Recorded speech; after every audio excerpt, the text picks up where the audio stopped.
Cockroach जनता party जिस तरह से हम देखने को मिल रहा है कि सोशल मीडिया पे काफ़ी ज़्यादा वायरल होती हुई नजर आ रही है। फॉलोअर्स जो है वो लगातार बढ़ रहा है। ये बात भी कही जा रही है कि पाकिस्तान के जो है ज़्यादातर लगभग अगर बात करें 60% जो पॉपुलेशन है वो इनको फॉलो कर रही है। इनके फॉलोअर्स जो 60% पाकिस्तान के भी हैं।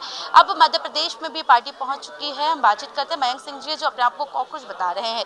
सर, कॉकरोच जनता पार्टी की यदि बात करते हैं, शुरुआत कहाँ से हुई है इस पार्टी की? इस पार्टी की जो शुरुआत हुई है वो इस देश के बहुत ही इंटेलेक्चुअल पर्सन के कमेंट से हुई है, जिसने अनएम्प्लॉयड यूथ को कॉकरोच करार दे दिया। और ये एक बहुत ही दुर्भाग्य का विषय है।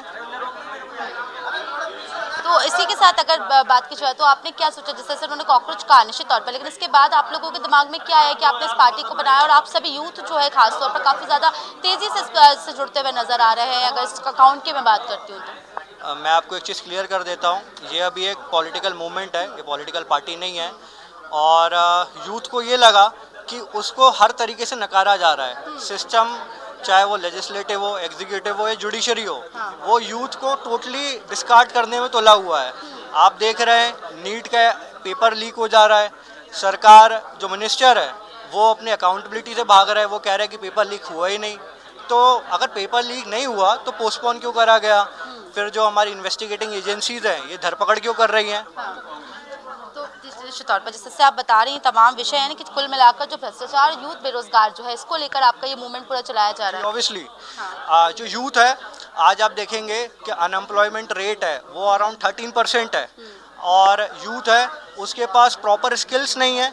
और वो स्किल्स क्यों नहीं है? क्योंकि गवर्नमेंट उन दूसरे मुद्दों पे बिजी है जिन पे उसको नहीं होना चाहिए। गवर्नमेंट जब बनाई जाती है, हर सरकार वादे करती हैं। अभी 2028 में जो चुनाव होंगे आप देख लीजिएगा, उसके पहले ही चाहे वो कोई भी पॉलिटिकल पार्टी हो, वो ये आश्वासन देगी कि हम सत्ता में आएंगे, हम ये करेंगे वो करेंगे, और एट द एंड होता कुछ नहीं है ग्राउंड लेवल पे। और भुगतना किसको पड़ता है? जो मिडिल इनकम के जो पेरेंट्स होते हैं उनको भुगतना पड़ता है, उनके बच्चों को भुगतना पड़ता है, समाज के हर उस व्यक्ति को भुगतना पड़ता है जो बहुत ही मुश्किल से अपने बच्चों को पढ़ा पा रहा है, जो लिखा पा रहा है। क्योंकि ज़्यादातर जो पॉलिटिकल एलिट्स हैं, जो बिजनेस एलिट्स हैं, वो अपने बच्चों को पढ़ाई लिखाई के लिए विदेश भेज देते हैं और हमसे इधर कहते हैं कि आप MBBS हिंदी में करें, आप बीटेक हिंदी में करें। Is it really possible? जिस तरह से अगर मैं बात करती हूँ कॉकरोच जनता पार्टी की, तो जिस तरह से कई इनके मोटिव्स लेके चल रहे हैं। सबसे मेन बात, आपको आलसी होना चाहिए, ये बात उनके द्वारा कही गई है। ऐसी कौन कौन सी चीज़ें हैं जो स्पेसिफिक होनी चाहिए अगर आप कॉकरोच बनना चाहते हैं? नहीं, आपने सिर्फ आलसी पकड़ा और आलसी का बाकी पे पॉइंट्स है, मैं आपसे पूछ रही हूँ कौन से पॉइंट्स? नहीं, अगर मैं आलसी का जवाब दूं तो आलसी बनाया किसने? सरकार ने बनाया। ये जो डेमोग्राफिक डिविडेंड है इंडिया का इतना 65%, इसको करा किसने? इसको मैं किसी पर्टिकुलर पॉलिटिकल पार्टी को मैं क्रिटिसाइज नहीं कर रहा हूँ, ना मैं किसी को डिफेंड कर रहा हूँ। ये जो आज स्थिति हो गई युवाओं की, ये किसने करी है? ये तो सिस्टम ने करी है। जो डेमोग्राफिक डिविडेंड 65% पॉपुलेशन है पूरे इंटायर पॉपुलेशन का, अगर इसको चैनलाइज कर दिया जाता तो आज हम सुपर पावर कब के बन गए होते। चलिए, आपने आलसी को तो बता दिया, इसके अलावा और भी पॉइंट्स है, वो क्या पॉइंट्स है? देखिए, मल्टीपल पॉइंट्स बहुत सारे हैं इस पे, दैट आर द रिकमेंडेशंस कि जो एज अ कॉकरोच ये चीज़ें होनी चाहिए। आप देखिए कि उसमें जो भी पॉइंट्स हैं बहुत वैलिड पॉइंट्स हैं। कोई भी ये चीज़ से मतलब मैं वही जानना चाह रही हूँ, जैसे कि 4 स्पेसिफिक पॉइंट्स जो कि हैं उसमें ये उसमें जो सबसे पहली चीज़ है, अगर मैं बात करूं कि इलेक्शंस को लेकर, कि जो हमारे कोई भी पर्सन है वो किसी एक पोजीशन पे 2 बार से ज़्यादा चुनाव नहीं लड़ सकता। आप तो कह रहे हैं कि पार्टी चुनाव के लिए बनी ही नहीं है। नहीं, वो रिकमेंडेशन सबके लिए है, पार्टी के लिए नहीं है। अच्छा। ये तो यूथ मूवमेंट है, तो सबके लिए है। भाई, अगर कोई भी हिंदुस्तान में चुनाव लड़ेगा, अगर ये रिकमेंडेशन फॉलो हो जाएंगे तो सबके लिए रहेगा ना। ठीक है। ये जी। तो देखिए, इसी के साथ अगर बात करें, जैसे आप बता रहे मध्य प्रदेश की जिम्मेदारी आपको दी, किसने ये जिम्मेदारी दी? जी, अभी जी दीप्ति जी से हमारी बात हुई, थ्रू सोशल मीडिया हुई, थ्रू ईमेल हुई, थ्रू फ़ोन हुई।